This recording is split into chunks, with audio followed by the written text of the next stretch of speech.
3月份买了比亚迪唐，现在已经10月份了，整整半年了。然后比亚迪打了2次电话给我，叫我去保养了。然后今天有空去保养了。这个车买了半年，看一下跑多少个公里了，总里程6660公里。我出门去哪里，我都喜欢把我老婆带上，有没有感觉很荣幸？荣幸，因为你找不到路。我们现在准备去那个永川比亚迪 4S 店，然后顺便看有没有什么好看的车，去瞄一瞄。这个车我开久了，我就有点不太喜欢了，这是不是通病了？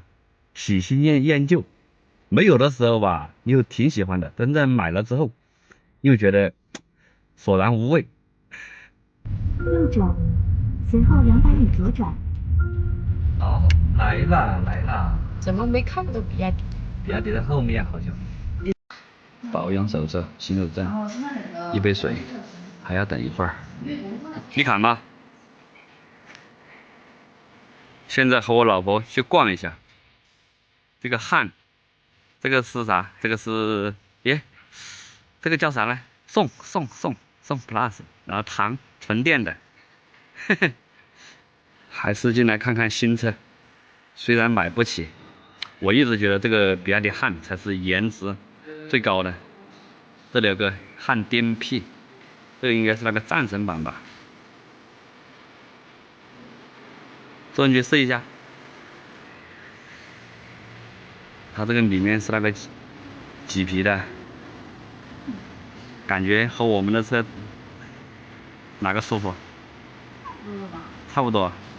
我感觉这比亚迪的车啊，怎么样？就是说这些方面还是类似。类似，我觉得好丑啊。对呀。如果说它有吉利的设计的话，我觉得还要好。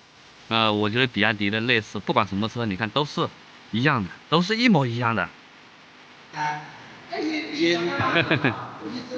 要说谢谢啥子啊？拿着钱。你看多热情啊！好，谢谢。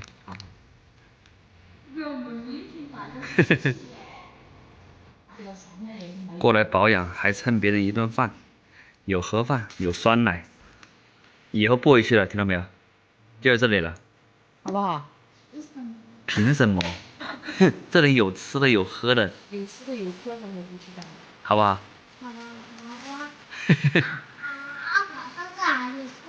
晚上你下面随便挑台车车里睡，好不好？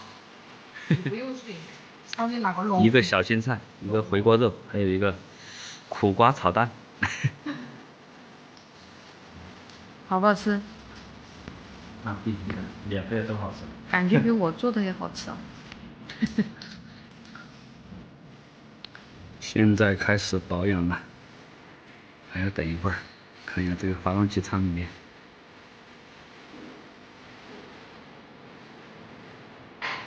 马上就要好了。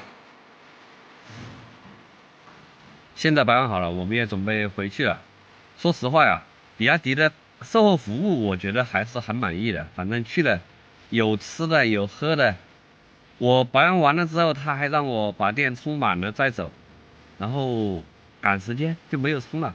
首先来说，我给我的感觉就是挺好的，但是有一说一啊，服务好，这个车我还是有点意见的。我这个车有异响，反正都已经很久了，从买来的时候基本上就有。我现在我都不知道它到底是哪个地方在响。它是后排那个座椅，只要开那个路啊，有点颠簸，就是有点不太平，就它的车身在晃的时候，那个座椅它就会咯吱咯吱的，就好比那个座椅没有上稳一样。这个车除了有点异响，其他都还算可以吧。我下午还去看了那个红旗和那个奇瑞，我觉得现在的国产车真的是越做越好了，一点都不比那个合资车差，而且他们还有终身质保，而且还不限公里数，这个是有点把我惊到了。所以说大家还是多给国产车一点机会，国产车真的挺不错的。你看我儿子在回来的路上，趴在这里都睡着了。觉得他现在不认识